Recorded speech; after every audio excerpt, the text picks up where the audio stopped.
Et puis ce matin, il a fallu qu'elles entrent pour couper une fleur cachée sous son ventre. Non à l'excision, j'ai dit non à l'excision. Ne les touchez plus, elles ont assez souffert.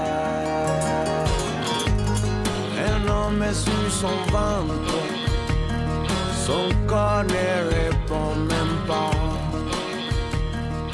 Les mutilations génitales féminines, autrement appelées excisions, demeurent un problème de santé et de droits humains majeur dans de nombreuses régions du monde, y compris au Sénégal. Tous les acteurs impliqués dans la lutte contre les mutilations génitales féminines conservent d'énormes efforts pour mettre fin à cette pratique. Interrogée, la présidente de l'association des anciennes femmes exciseuses de Tambacounda, Bintou Camara, nous explique les raisons de cette pratique.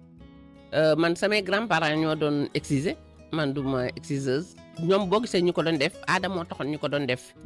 je ne le faisais pas. Ce sont mes grands-parents qui faisaient ces pratiques auparavant. Et c'était à cause de la tradition. Mais elles n'y gagnaient absolument rien du tout, à part quelques billets de 1000 francs. On était très jeunes à cette époque-là. Même pour se marier, c'était ton problème si tu n'es pas excisé. Les mutilations génitales se faisaient avant pour aussi prévenir les grossesses précoces ou non désirées. C'était pour quand même sauver ou même aider les filles à se préserver et de ne pas se retrouver tout le temps avec des garçons. À cette époque, on pouvait faire la différence entre celles qui sont excisées et celles qui ne le sont pas. L'excision avait pour mission de seulement sauver nos enfants. La société, même à un moment donné, les gens refusaient de manger ce qui a été préparé par une fille non excisée. Et même une fois au marché, les gens te regardaient de travers. Donc, tout est question de temps. Tout est question de temps. Personne n'a jamais eu d'hémorragie jusqu'à ce jour. Les temps changent et raison pour laquelle il y a eu des changements. Les temps changent, certes, mais personne n'a jamais eu de problème avec ces pratiques-là. Les années passent. C'est pour cela qu'on a découvert qu'il y a des conséquences désastreuses. Et puis, la plupart du temps, les gens ne font pas bien les choses. Avec ces mutilations-là, elles ne maîtrisent pas bien, car ça comporte différentes manières et en 3 formes. Les grandes lèvres, les petites lèvres et entre autres. Certaines personnes ne savent pas respecter les normes qu'il faut employer et ça peut causer des dégâts. Ceux qui enlèvent peu de tissu sur les clitoris, c'est pour l'hygiène de la personne, mais également éviter certains mauvais comportements, comme on le voit actuellement dans la société. En même temps pour couvrir. À la rencontre de Kani Guindo, une activiste féministe. Elle vit à Tambacounda, survivante de mutilations génitales féminines. Kani travaille sans relâche à sensibiliser les communautés sur les droits des femmes et des filles et à soutenir les victimes de mutilations génitales féminines.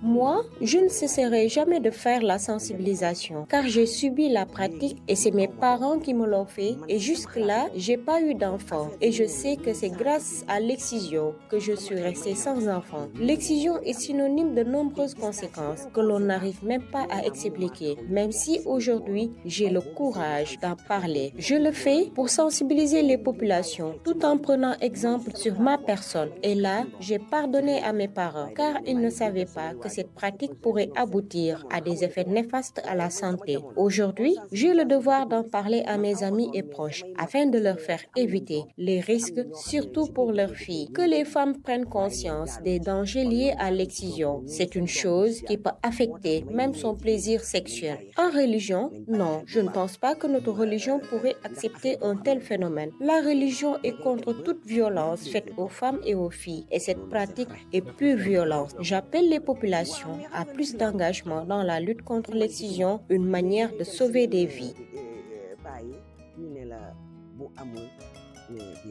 En quoi les mutilations génitales féminines représentent-elles un risque pour les filles et les femmes? Mariama Togo Guindo, la présidente régionale des Badjounougor de la région de Tambacounda, nous apporte des éclaircissements. Toutefois, cette dernière déclare que la non-dénonciation reste un défi majeur à relever au niveau régional pour arriver à l'élimination. Mais jamono gi day dox et puis la science dafay évoluer dañ ci def ay gëstu ci jigéen.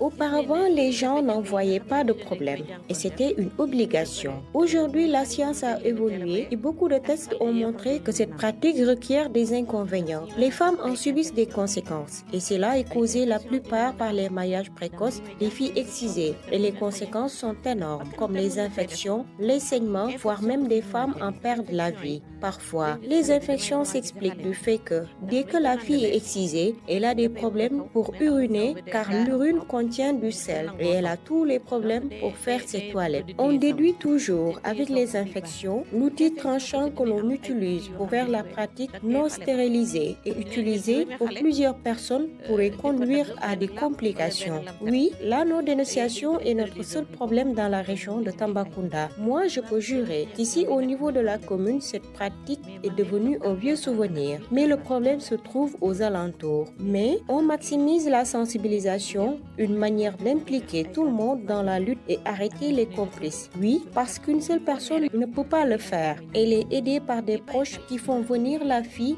et qui est parfois victime de maltraitance. Elle est de notre devoir de sensibiliser ces dernières sur les causes et les conséquences des MGF, car nous avons constaté qu'aujourd'hui, celles qui le font quittent leurs origines pour aller ailleurs et faire la pratique. Pire, le phénomène au berceau. Le phénomène au berceau reste notre principal combat, car maintenant, les gens le font à la naissance pour ne pas être suspectés. Notre combat majeur à Tambacounda, c'est redynamiser nos efforts et renforcer davantage la sensibilisation afin de lutter contre les mutilations génitales féminines. Les mutilations génitales féminines ou excisions ne présentent aucun avantage pour la santé des filles et des femmes et peuvent entraîner de graves complications à long terme, voire provoquer des décès. Matita Silla, sage-femme d'État, a mis l'accent sur les conséquences.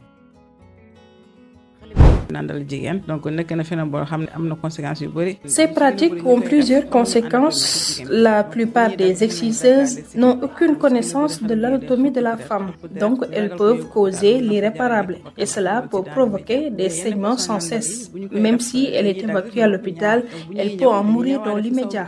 Et dans le pire des cas, elle n'arrive plus à uriner comme il le faut et cela peut affecter la personne et causer des infections urinaires et même causer des problèmes au niveau du rein. Les mutilations engendrent trop de risques, surtout si celles qui font ces pratiques ont une maladie contagieuse, car en faisant l'excision, on peut se trancher avec une lame et ce sang peut circuler et même amener à une contamination si la personne a l'hépatite B ou le VIH-Sida.